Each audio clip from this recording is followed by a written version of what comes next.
To get started, first click the link at the top of this video's description. There you can sign up for InVideo and make sure that you're getting the best available deal.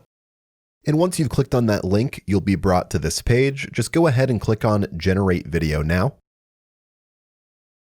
Then you can input your information here on the left-hand side. Go ahead and do that, and I'll meet you at the next step.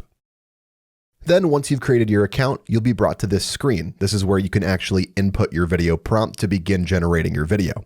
But before we do that, there's a couple important things I want to do first. The first thing will be choosing a plan, and to do that, I'll go to the top right here and click on Upgrade.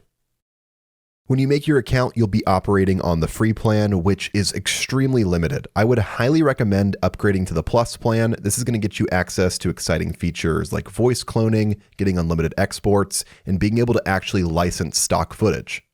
I'll switch from yearly to monthly and click on Get Plus. Go ahead and input your payment information here, and then click on Subscribe to move on.